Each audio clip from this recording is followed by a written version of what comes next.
Hi అండి, welcome to dream house channel from Renuka. అందరూ ఎలా ఉన్నారండి? ఈరోజైతే నేను నాటుకోడి పలావ్ చూపిస్తున్నాను. కొబ్బరి పాలు పోసి చేశానమాట. ఫస్ట్గా ఒక గిన్నె తీసుకొని అందులో కొంచెం ఆయిల్, ఒక స్పూన్ గీ వేసుకోవాలండి. అది బాగా కరిగిన తర్వాత పలావ్ దినుసులు ఉంటాయి కదండి, అవి వేసుకోవాలి. తెలుసు కదా, అవి మళ్ళీ పేర్లు ఏం మెన్షన్ చేయాల్సిన లేదు కదా. తర్వాత ఆనియన్స్, తర్వాత పచ్చిమిర్చి వేసుకొని దోరగా వేగిన తర్వాత టమాటా ముక్కలు కూడా వేసి అవి కూడా బాగా మగ్గి ఒక 10 నిమిషాలు మూత వేసుకొని తర్వాత తీసి కొత్తిమీర, పుదీనా వేసుకోవాలి. కొత్తిమీర కూడా మగ్గిన తర్వాత ఒక స్పూన్ పెరుగు వేసుకోవాలండి.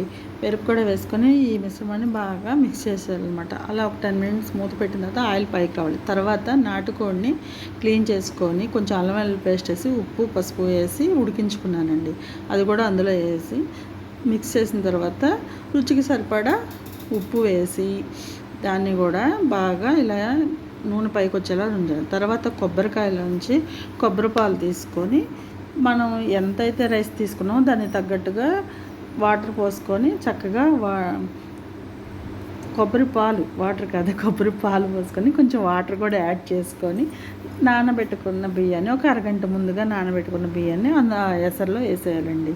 అలా వేసిన తర్వాత బాగా హై ఫ్లేమ్లో ఉంచి బాగా ఉడుకుతున్నప్పుడు లో ఫ్లేమ్ చేసుకొని తర్వాత దమ్లాగా పైన ఏదైనా బరువు లాంటిది ఆవిరి పైకి పోకుండా పెట్టుకుంటే అన్నం మంచిగా ఉడుకుతుందండి. ఇంకేంటండి, అందరూ ఏం చేస్తున్నారు చూసారా? కొబ్బరి పాలతో నాటుకోడి పలావ్ రెడీ. ఇంకేంటండి, నా స్టైల్లో అయితే ఇలా చేస్తానండి. ఇంకొంచెం పైన నేను గీ కూడా వేసానండి. నచ్చితే like and share and subscribe.